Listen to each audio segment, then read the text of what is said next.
نحمده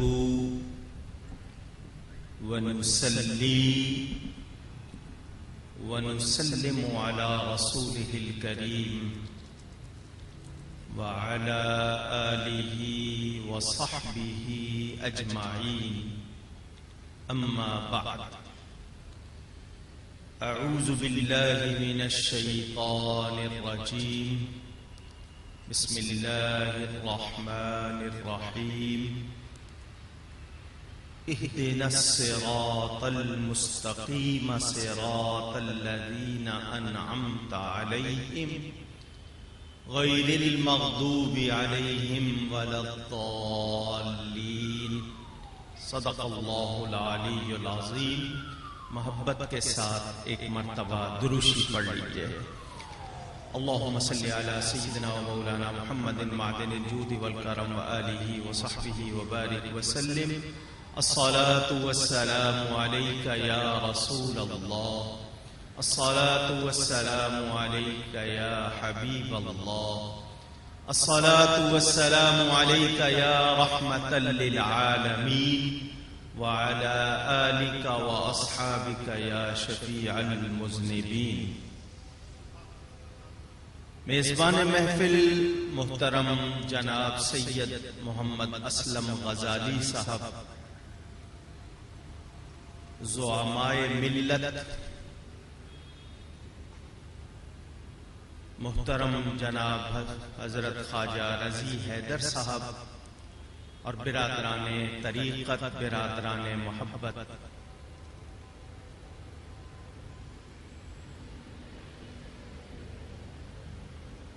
یہ محفل اذان کی آواز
صلی اللہ علیہ وسلم.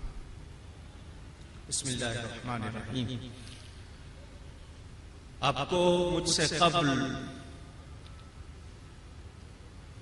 مشہور مفکر اور دانشور جناب حضرت خواجہ رضی حیدر صاحب اپنا پیغام سنا چکے، غرض و غایت بیان کر چکے. مجھے محترم سید اسلم غزالی صاحب نے پابند کیا ہے کچھ گزارشات۔ قرآن کریم کی سورہ فاتحہ کی دعائیہ آیات میں نے آپ کے سامنے تلاوت کی۔ روزانہ 5 وقت اور جب بھی کوئی نماز پڑھتا ہے، سورہ فاتحہ پڑھتا ہے، ان آیات کی تکرار کرتا ہے، ان کی تلاوت کرتا ہے اور اللہ تعالی کی بارگاہ میں عرض کرتا ہے، یا اللہ کریم مجھے سیدھا راستہ چلا، ان لوگوں کا راستہ جن پر تو نے احسان فرمایا، انعام فرمایا، فضل فرمایا، ان لوگوں کا راستہ نہیں جن پر تیرا غضب ہوا اور جو گمراہ ہوئے۔ ہر شخص اگر تھوڑی سی توجہ کر لے تو اس کے سامنے اس کی زندگی کا منشور اور دستور آ جاتا ہے کہ ہم نے اس ستیزہ گاہ حیات میں اپنا وقت کیسے گزارنا ہے۔ کوڈ آف لائف جس کو کہتے ہیں، ضابطہ حیات، زندگی گزارنے کا کوئی قاعدہ قانون آج کل نصاب میں جو پڑھایا جاتا ہے یا ٹیلی ویژن اور میڈیا پر جو بتایا جاتا ہے، اس سے شاید چند لوگ متاثر ہوں گے، کیونکہ سب تک وہ بات پہنچی بھی نہیں، مگر انسان اتنا جان لے کہ مجھے بنانے والا کون ہے۔ جب میرا خالق بنانے والا میرا رب ہے تو جو نظام اس نے دیا ہے اس سے اچھا کوئی نہیں ہو سکتا۔ اچھا ہونا تو بہت دور کی بات ہے، میرے نزدیک اس جیسا بھی کوئی نہیں ہو سکتا، کیونکہ رب کے قانون کے مثل بھی ہم نہیں مانتے۔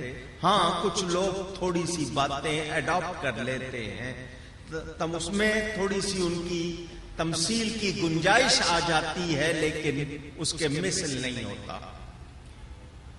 میں بھی ایک انسان ہوں، اللہ تعالی کا بندہ ہوں، میرے پاس بھی جسم ہے، آپ کے پاس بھی ہے، اور صاحب عرس حضرت سیدنا علی بن عثمان، جنہیں حضرت سیدنا داتا گنج بخش رضی اللہ تعالی عنہ کی عرفیت سے، لقب سے یاد کیا جاتا ہے، افغانستان کے شہر غزنی میں آپ کی ولادت ہوئی۔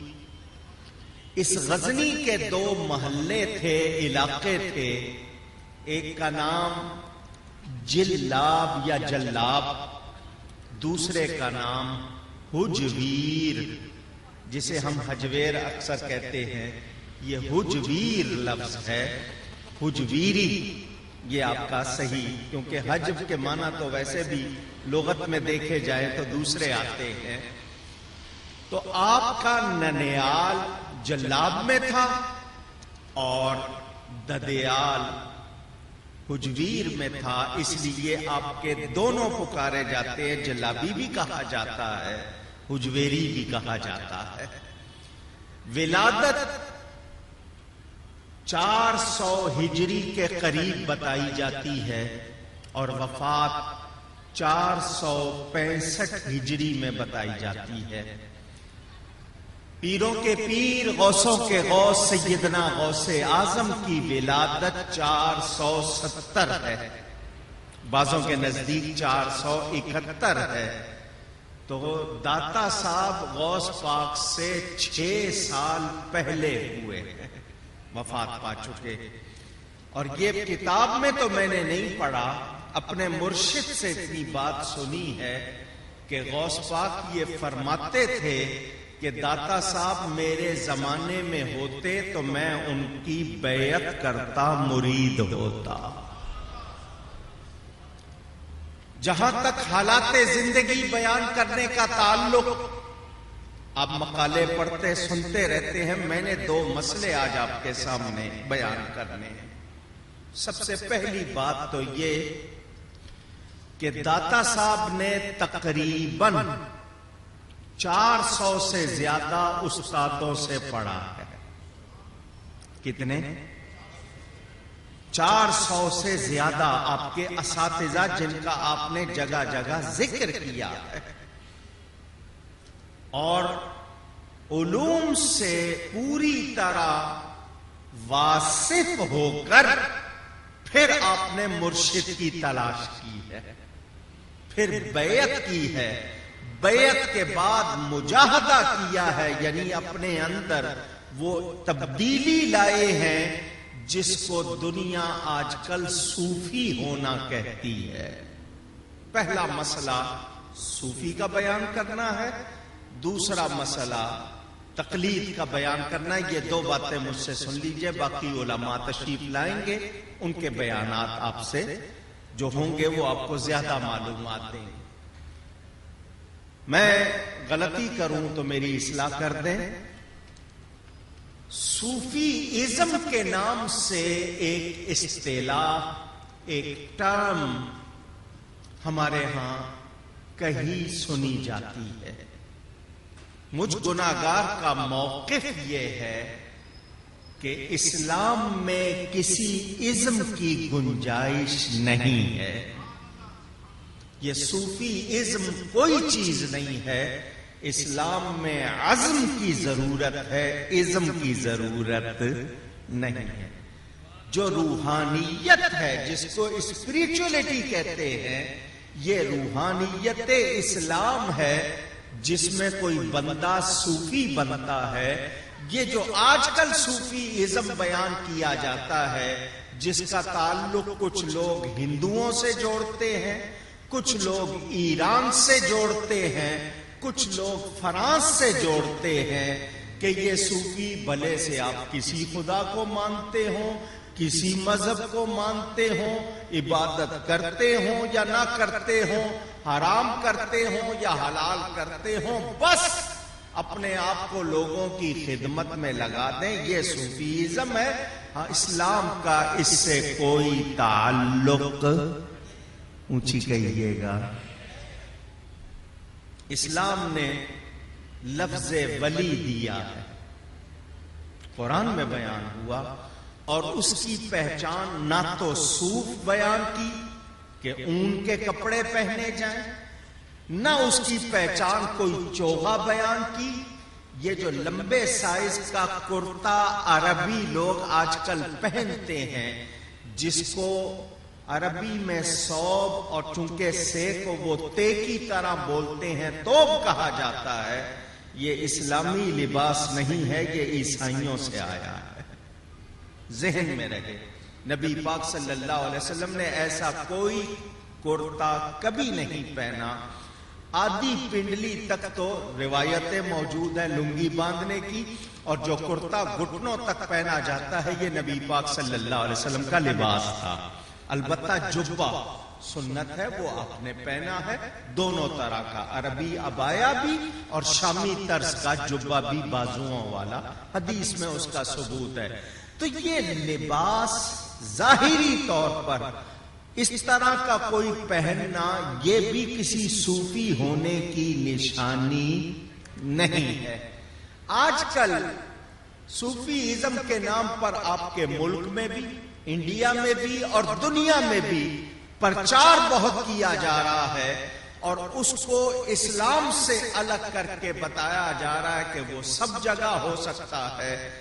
میں لفظ صوفی کو مانتا ہوں، مگر یہ جو صوفی ازم بتایا جا رہا ہے، اس کو مانتا نہیں۔ یہ ذہن میں رہے، اپنی عورتوں بچوں کو بھی سکھا دیجئے کہ جس صوفی ازم کا تعارف یہ ٹیلی ویژن پر یا میڈیا اور انٹرنیٹ پر، یہ کا اسلام سے کوئی تعلق نہیں۔ اسلام نے 2 نشانیاں بیان کی، الذین آمنوا وکانوا یتقون، ان کی نشانی کیا ہے کہ وہ ایمان والے ہیں اور تقوی والے ہیں۔ ایمان نام ہے عقیدے صحیح ہونے کا، تقوی نام ہے گناہوں سے بچنے اور اللہ سے ڈرنے کا۔ یعنی کون صوفی ہوگا جس کا عقیدہ بھی درست ہوگا، جس کا عمل بھی درست ہوگا۔ یہ بنیاد ذہن میں رکھیں۔ اب بھلے سے ڈراموں میں یا کہانیوں میں پیر بتائے جائیں اور ان پیروں کا تعارف کرا کے بتایا جائے کہ یہ پیر یوں کر رہے ہیں، تو یہ ان میں سے کوئی پیر نہیں ہے۔ لفظ پیر حالانکہ فارسی زبان کا لفظ بوڑھے آدمی کو کہتے ہیں، پیر و جوان آپ سنتے رہتے ہوں گے، مگر چونکہ اس کو عزت دی جاتی ہے اس لیے پیر پکارا جاتا ہے۔ تو ایسا کوئی شخص پیر نہیں ہو سکتا جو شریعت کا پابند نہیں۔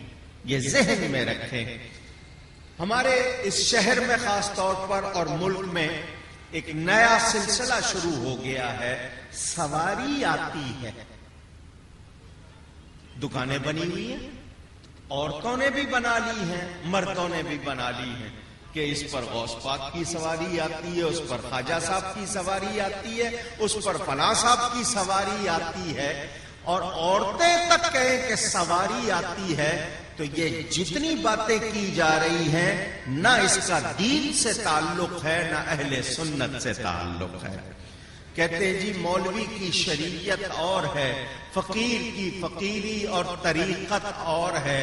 میں حالانکہ ساتھ کتاب لے آیا حضرت سیدنا داتا گنج بخش علی حجویری رضی اللہ تعالی عنہ کی، اس لیے لایا کہ میں بتا دوں کہ میرے داتا بھی، میرے غوث بھی، میرے خواجہ بھی اور اہل سنت کے تمام اولیاء شریعت کے پابند ہوئے ہیں۔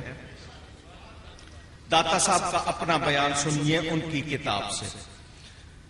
یہ کشف المحجوب جو چھپی ہوئی چیزوں کو کھولتی ہے آپ کے سامنے، اس میں حضرت سیدنا نعمان بن ثابت امام اعظم ابو حنیفہ کے بارے میں لکھتے ہیں۔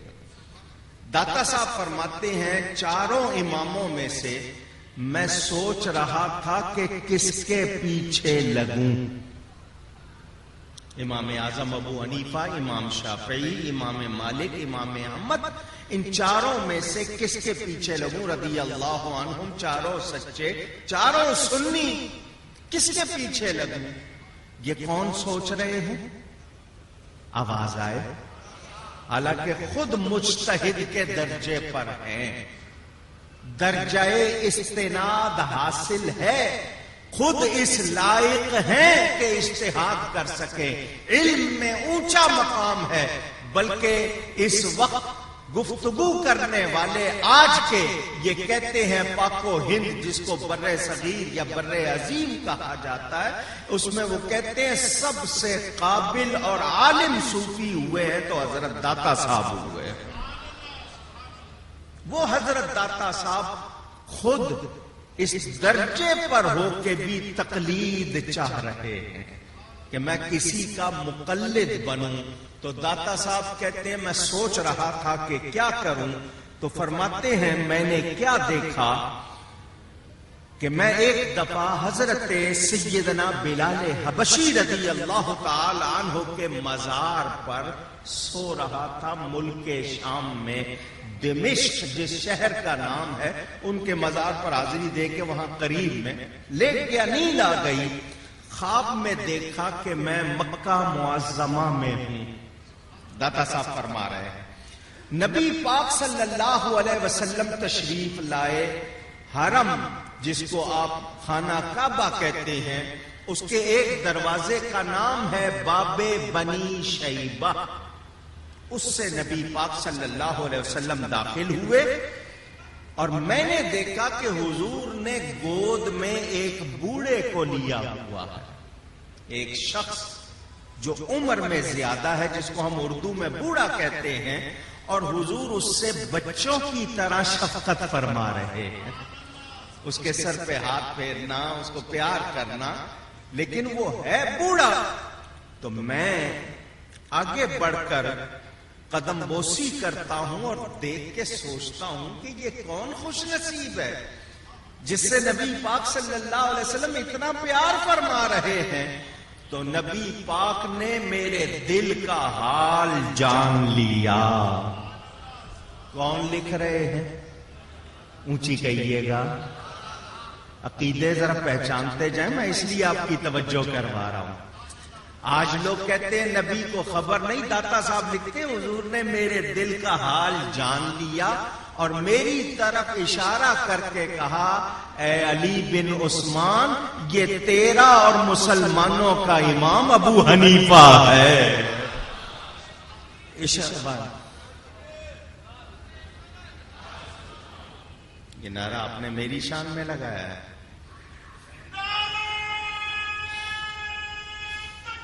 اللہ اکبر. یا رسول اللہ، یا رسول اللہ صلی اللہ علیہ وسلم. توجہ، حضرت داتا صاحب سوچ رہے ہیں کس امام کے پیچھے لگوں. تو نبی پاک ان کو خود آ کر اشارہ فرما رہے ہیں. اب داتا صاحب کو دیکھیے امام اعظم کو پکارتے کس طرح ہیں.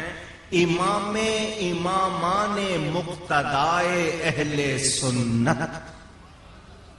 وہ صرف اماموں کے امام نہیں بلکہ اہل سنت کے جو پیشوا ہیں ان کے بھی امام ہیں. یہ حضرت داتا صاحب کہہ رہے ہیں کن کو؟ امام اعظم ابو حنیفہ کو. علماء کی عزت ان کو قرار دے رہے ہیں، فقہاء کے لیے بزرگی اور شرف قرار دے رہے ہیں. تو یہ دونوں باتیں میں نے آپ کے سامنے رکھی. آئیے اب ذرا بات کر لوں، ٹائم تھوڑا ہے اور مسئلہ لمبا ہے. پہلی بات تو یہ کہ صوفی کون ہوتا ہے. بنیاد میں نے بتا دی. صوفی اصل میں خالص ہو جانے کا نام ہے. کس کو کہتے ہیں صوفی؟ پیور ہو جانا. کس کے لیے؟ اللہ تعالی کے لیے. جو اللہ کے لیے خود کو خالص کر لے، خالص ہو جائے، وہ کون ہے؟ اونچی. اور جس کا دھیان دنیا میں ہی لگا رہے، جو خواہشات میں لگا رہے، جو اپنے یعنی تن پروری، جسم کی پرورش میں لگا رہے، کیا وہ صوفی ہوگا؟ نہیں. یہ جتنے آج کل کے آپ کے سامنے ہیں، میں صرف نقشہ کھینچ رہا ہوں، کوئی خاص اشارہ نہیں، صرف آپ کے سامنے نقشہ کہ آپ پہچان لیں کہ آج دنیا کو کس طرح الجھایا جا رہا ہے. پہلی بات خالص ہو جانا.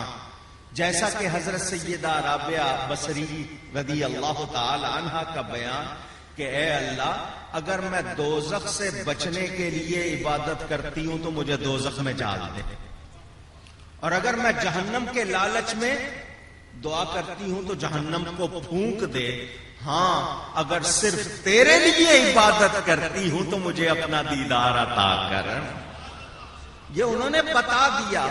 خالص ہو جانا. کھانا ہے تو اللہ کے لیے، پینا ہے تو اللہ کے لیے، سونا ہے تو اللہ کے لیے، بولنا ہے تو اللہ کے لیے، چپ رہنا ہے تو اللہ کے لیے.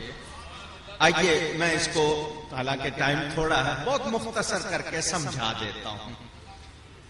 واقعہ میں آپ کو جو سنا رہا ہوں یہ سنایا ہوا ہے اس ہستی کا جس کو سلطان المشائخ حضرت خواجہ خواجگان چشت اہل بہشت حضرت سیدنا محمد نظام الدین اولیاء بدایونی دہلوی قدس سرہ العزیز، حضرت بابا فرید گنج شکر کے خلیفہ اور حضرت نصیر الدین روشن چراغ دہلوی کے پیر و مرشد حضرت نظام الدین اولیاء. حالانکہ اولیاء جمع ہے، ان کو اولیاء کیوں کہا جاتا ہے کہ تمام سلاسل کے تمام اولیاء کا فیضان ان میں جمع ہے، اس لیے ان کو اولیاء کہا جاتا ہے. یہ وہ واقعہ سنا رہے ہیں جو ان کے ملفوظات سے میں آپ کو سنا رہا ہوں. انہوں نے حضرت صاحب نے سنایا کہ دہلی میں ایک بزرگ رہتے تھے، آپ کی زبان میں کہوں ایک پیر صاحب رہتے تھے دریا کے کنارے. جمنا ہے نا دہلی میں جو دریا جمنا، اس کے کنارے رہا کرتے تھے اور حضرت صاحب کرامت بھی تھے. لفظ کرامت پر بھی گفتگو اگر موقع ملا تو کروں گا. یہ اللہ کا کام ہوتا ہے، ظاہر اللہ کے بندے سے ہوتا ہے، لیکن کرامت دکھانا ولی ہونے کی نشانی اونچی کہیے نہیں. کرامت ولیوں سے ظاہر ہوتی ہے، ولی خود بھی دکھاتے ہیں، مگر صرف یہ نشانی نہیں ہے. اصل نشانی کیا ہے وہ آپ کو بتا چکا ہوں، ایمان اور تقوی. کیونکہ ہم حدیث شریف میں پڑھتے ہیں من کان للہ کان اللہ لہ، جو اللہ کا ہو جاتا ہے اللہ اس کا ہو جاتا ہے. تو جب اللہ اس کا ہو جائے تو پھر اس کے لیے کچھ مشکل ہے نہیں. تو وہ بزرگ صاحب کرامت تھے. بیوی نے کہا حضرت جی دنیا آپ کو پیر مانتی ہے، بڑا شہرہ ہے یعنی شہرت ہے آپ کی کرامتوں کی، کوئی کرامت مجھے بھی دکھائے. بیوی کی فرمائش تو ویسے ہی نہیں ٹالی جاتی، اور وہ حضرت کی زوجہ محترمہ اور فرمائش بھی کیسی. فرمایا اچھا حلوہ تیار کرو. بیوی نے حلوہ پکا لیا. فرمایا برتن میں ساتھ لے لو، جتنا پکایا تھا ساتھ لے لیا. دریا کے کنارے آ گئے. فرمایا اس دریا کے پار تم نے جانا ہے، وہاں ایک بابا جی بیٹھے ہیں، ان کو حلوہ کھلانا ہے. حضرت جی کشتی نہیں ہے، پل بھی نہیں ہے، مجھے تیرنا بھی نہیں آتا، میں دریا کیسے پار کروں گی. فرمایا دریا سے کہو مجھے اس نے بھیجا ہے جس نے مجھے کبھی ہاتھ نہیں لگایا. اے دریا مجھے راستہ دے دے. بیوی نے شوہر کی طرف دیکھا. حضرت جی بیوی ہوں آپ کی، بچے ہیں، آپ جو کہہ رہے ہیں آپ کو پتا آپ کیا کہہ رہے ہیں. فرمایا کرامت دیکھنی ہے یا نہیں دیکھنی ہے؟ جیسا کہہ رہا ہوں ویسا کرو. بہت اچھا. برتن حلوے کا ہاتھ میں ہے. دریا کے کنارے آ کے کہا اے دریا مجھے اس نے بھیجا ہے جس نے مجھے کبھی ہاتھ نہیں لگایا، مجھے راستہ دے دے. دریا دو سمتوں میں ہو گیا، درمیان میں راستہ بن گیا، وہ آرام سے چلتی ہوئی چلی گئی. اب یہ خواجہ صاحب آپ کو سمجھا دیں گے، میں اس وقت ٹائم نہیں. لوگ کہتے ہیں کالج کے طلباء اس کے کان کہاں تھے دریا کے جہاں آواز گئی، کون سی زبان میں بولا، اس نے کیسے میٹر کنسیو کیا، کیسے اس کو انڈرسٹینڈ کیا.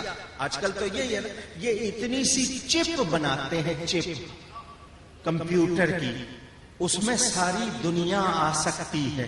انسان کی بنائی ہوئی چپ تو سن سکتی ہے، دیکھ سکتی ہے، روحانیت کو یہ سمجھتے نہیں ہے. اور سائنس خود کہتی ہے کہ وہ روحانیت کا مقابلہ کر سکتی نہیں. تو اللہ دینے والا ہے، یہ اللہ کی مخلوق ہے، اور اللہ جیسا چاہے ویسا کرواتا ہے. میں ان کو مثالوں سے قرآن سے ثابت کر دوں مگر ٹائم بہت کم ہے. چلی گئی. وہاں آگے ایک بابا جی تھے، ان کو حلوہ پیش کیا. بسم اللہ الرحمن الرحیم، انہوں نے کھانا شروع کر دیا. مائی صاحبہ کے دل میں خیال آیا آنے کا رستہ طریقہ پوچھ لیا تھا، واپس کیسے جاؤں گی، واپس کیسے جاؤں گی. تو بابا جی نے حلوہ کھا کے کہا پریشان نہ ہو، دریا سے جا کے کہنا مجھے اس نے بھیجا ہے جس نے کبھی کچھ کھایا نہیں. مائی صاحبہ سوچنے لگی کوئی پیر ان میں سے ایسا بھی ہے جو ڈھنگ کی بات کرے. وہ کہہ رہے ہیں ہاتھ نہیں لگایا، یہ میرے سامنے پورا اس نے حلوہ کا ڈونگا کھا لیا ہے اور کہتا کچھ کھایا نہیں. ان کا میں بحث نہ کروں، میں نے واپس جانا ہے. برتن لیا، آئی دریا کو کہا مجھے اس نے بھیجا ہے جس نے کبھی کچھ کھایا نہیں، مجھے راستہ دے دے. دریا نے پھر راستہ دے دیا. واپس آ گئی. حضرت صاحب موجود تھے. فرمایا کھلائیں حلوہ؟ جی کھلا دیا. حضرت جی سمجھ نہیں آئی، فرمایا اسی کو کرامت کہتے ہیں۔ حضرت پھر بھی جو بات آپ نے کی وہ بھی خلاف واقعہ، جو انہوں نے کی وہ بھی خلاف واقعہ، یہ نہیں کہا کہ جھوٹ بولا۔ حضرت جی جو بات انہوں نے کی وہ بھی خلاف واقعہ، جو آپ نے کی وہ بھی خلاف واقعہ۔ یہ کیا معاملہ ہے؟ فرمایا نہ اس نے غلط کہا نہ میں نے غلط کہا، اس نے بھی سچ کہا میں نے بھی سچ کہا، میں نے اپنے نفس کے لیے کبھی کھایا نہیں، تجھے ہاتھ نہیں لگایا، اس نے اپنے نفس کے لیے کھایا نہیں، ہم جو کرتے ہیں رب تعالی کے لیے کرتے ہیں۔ پیور ہونے کا مطلب سمجھ میں آ گیا؟ پوچھ رہا ہوں، میں نے صرف اشارہ کیا کیونکہ اتنا وقت نہیں اسی تقریر کو پھیلا دوں 2 گھنٹے میں تو مثالیں دوں۔ ہم سوتے ہیں یار آرام ملے گا، ذرا کمر سیدھی ہوگی، طبیعت میں فریشنس آئے گی، حشاش بشاش ہو جاؤں گا۔ وہ سوتے بھی اللہ کے لیے ہیں، جاگتے بھی اللہ کے لیے ہیں، بولتے بھی اللہ کے لیے ہیں، خاموشی بھی اللہ کے لیے اختیار کرتے ہیں۔ تو یہی تو بات ہے، یہی ایک فرق ہے جو صوفی بناتا ہے۔ یہ جو درجے اور مرتبے ملتے ہیں تو کیسے ملتے ہیں، بس یہ فرق پہچاننے کی ضرورت۔ ہمارے طلباء جن دنوں میں امتحان ہونا ہو نماز بڑی بہت پڑھتے ہیں پابندی کے ساتھ، رزلٹ اچھا آ جائے اس وقت اس کے، تو ان کا مقصد اللہ کے لیے نہیں ہے، اپنے امتحان میں کامیابی کے لیے۔ تو جب اللہ کے لیے پڑھیں گے تو بتائیں اللہ مہربانی فرمائے گا یا نہیں فرمائے گا؟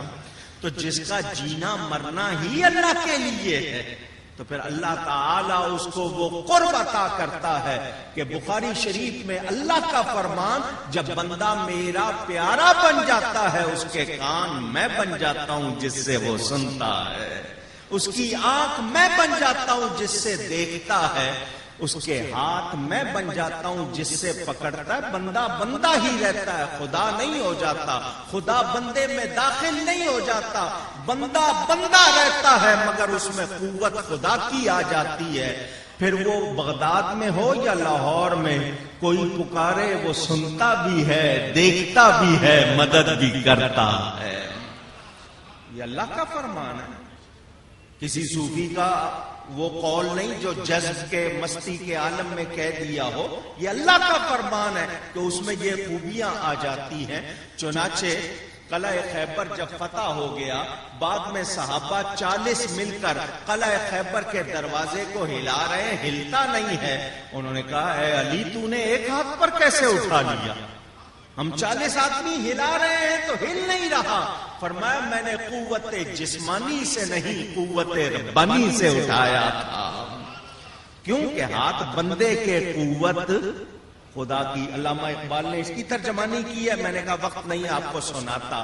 اب حضرت سیدنا داتا گنج بخش کو پہچاننے کے لیے پہلی بات کہ وہ اللہ کے ولی، دیکھیں والد کی طرف سے حسنی ہے، والدہ کی طرف سے حسینی ہے، 8 واسطے ہیں ان کے اور حضرت علی کرم اللہ تعالی وجہ الکریم کے درمیان۔ اور میں نے آپ کو بتایا سیدنا غوث پاک سے زمانے میں پہلے ہوئے ہیں۔ اب سیدنا داتا صاحب مقلد ہیں، کس کے مقلد؟ امام اعظم کے۔ وہ واقعہ بھی میں نے آپ کو سنا دیا۔ تو اب آپ پہچانیں کہ صوفی کون ہوتا ہے اور تقلید کتنی ضروری ہے۔ آج کے دور میں طرح طرح کے لوگ ٹیلی ویژن پر آنے لگ گئے، فٹ پاتھ پہ سے سامان مل جائے تو اسٹور پہ جانے کی کیا ضرورت ہے، اور جیسا بھی مل جائے، اب پرکھ تو رہی نہیں۔ وہ لوگ آ کے دین کی باتیں کرنے لگ گئے جیسے کوئی ڈپارٹمنٹل اسٹور ہے، جو چاہو لے لو، وہ حال بنا دیا۔ انہوں نے صوفی ہونے کو اور ولایت کو جس طرح تشریح و تعبیر کی جا رہی ہے، یاد رکھیں ہم اسی تعریف کو مانیں گے جو قرآن و حدیث پر پوری اترتی ہے، اور جو قرآن و حدیث پر پوری نہیں اترتی وہ ہم ماننے کو تیار نہیں، یہ جعلی پیروں کے نام سے جو کاروبار ہو رہا ہے اس کا اہل سنت سے کوئی تعلق نہیں. اور حضرت داتا صاحب کس درجے کے ولی ہیں، ان کے بارے میں ان کی باتیں آپ سنیں نہ سنیں، یہ جو کتاب ہے کشف المحجوب، اس کے بارے میں حضرت سیدنا نظام الدین اولیاء کا قول ہے کہ جس کا کوئی مرشد کے معنی راہ دکھانے والا نہ ہو، وہ اس کتاب کو پڑھ لے، یہی کتاب اس کے لیے رہنما بن جائے گی.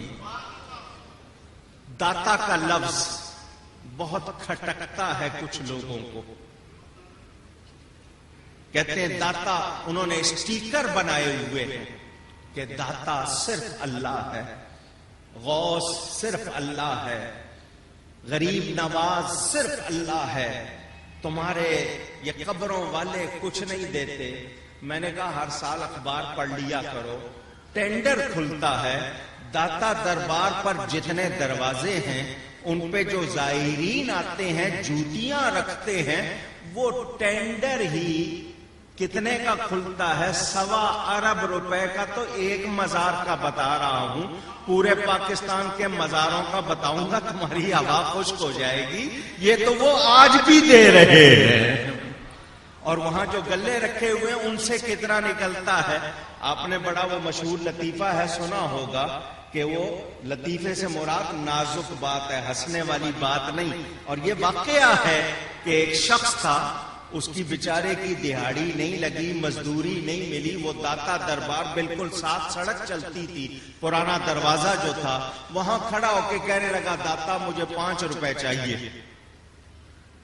کیونکہ اس کو ضرورت اس زمانے میں اتنی تھی 5 روپے مل جائے وہ بھی کھا لے گا، گھر والے بھی کھا لیں گے. اس نے کہا داتا 5. وہ چونکہ سڑک تھی، راہ چلتے ہوئے کوئی دوسرا بھی تھا وہاں پہ، ان دوسروں کے لیے نام لینے کی ضرورت نہیں، آپ اچھی طرح پہچانتے ہیں. وہ دوسرا وہاں سے گزر رہا تھا. اس نے کہا اللہ سے مانگتے ہیں، قبروں والوں سے نہیں مانگتے، غیر اللہ سے نہیں مانگتے. اس نے شکل ذرا اپنی چہرہ ادھر موڑ کے کہا یہ ادھر کہاں سے آ گیا ہے؟ اب اس نے جب اس کا جملہ سن لیا، دیہاتی آدمی تھا، پڑھا لکھا نہیں تھا، داتا کے دربار کی طرف پھر منہ کر کے کہا داتا اب تو دینا پڑے گا. اب تو ساتھ میں ادھر بھی اشارہ کر رہا ہے، یہ جو ہے اس کو دکھانا ہے، اب تو دینا پڑے گا. اس نے دیکھا یہ ضدی شخص ہے، میں نے روکا ہے، نہیں رک رہا. اس نے اپنی جیب سے 5 کا نوٹ نکالا، اس شخص کے ہاتھ پہ رکھا کہ یہ لے، ادھر سے مت مانگ. اس نے 5 کا نوٹ لے کے جیب میں ڈالا اور داتا کی طرف منہ کر کے کہا واہ داتا دلوایا بھی تو کس بے ایمان سے.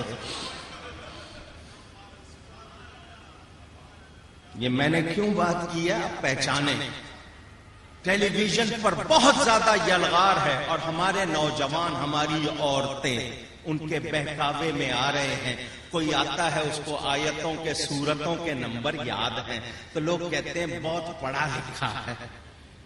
یہ نمبر یاد کر لینے سے پڑھا لکھا ہوتا ہے تو بچوں کو اس سے زیادہ نمبر یاد ہے، مزدوروں کو اس سے زیادہ نمبر یاد ہے.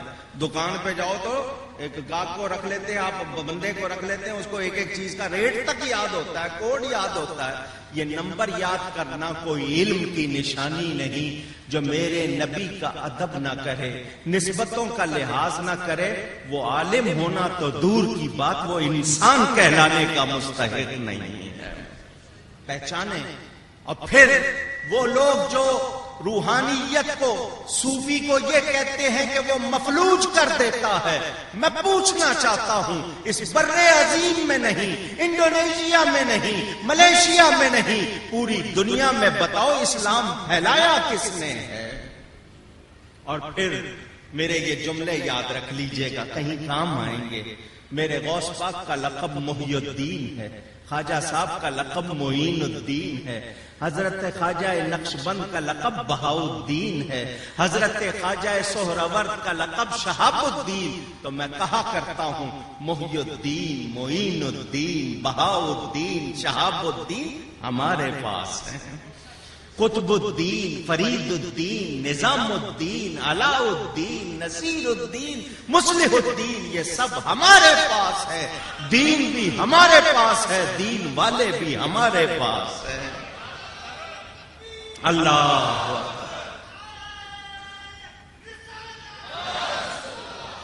آپ کو ہمارے ہاں درس گاہیں بھی ملیں گی، خانقاہیں بھی ملیں گی. ایک طرف لفظوں کی پہچان کرائی جاتی ہے، دوسری طرف ان کا عملی نمونہ. ایک جگہ تعلیم ہے تو دوسری جگہ تربیت ہے. نہ مولوی کی شریعت اور ہے، نہ پیر کی فقیر کی طریقت اور ہے.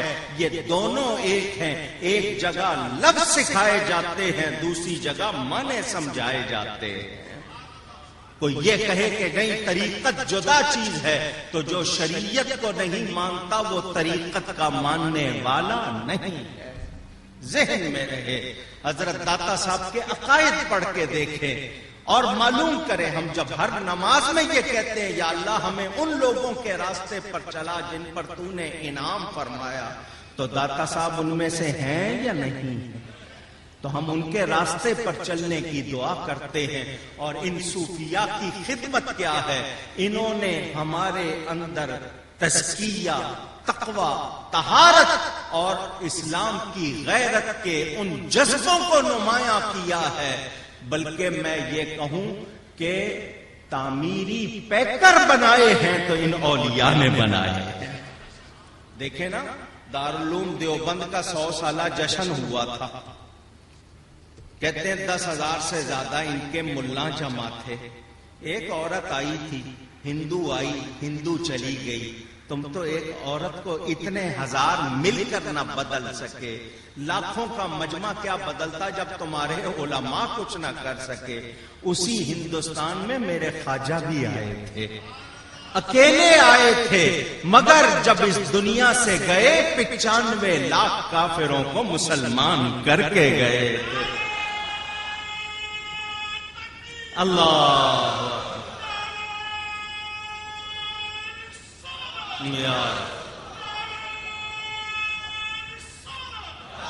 تو یہ دونوں طبقے جو صوفی کی غلط تعریف کرتے ہیں، یا وہ جو تقلید کے خلاف بولتے ہیں، یا وہ جو ہمیں یہ بتانا چاہتے ہیں کہ ان اولیاء سے وابستہ نہ ہو، وہ ہمارا ان سے کوئی تعلق نہیں.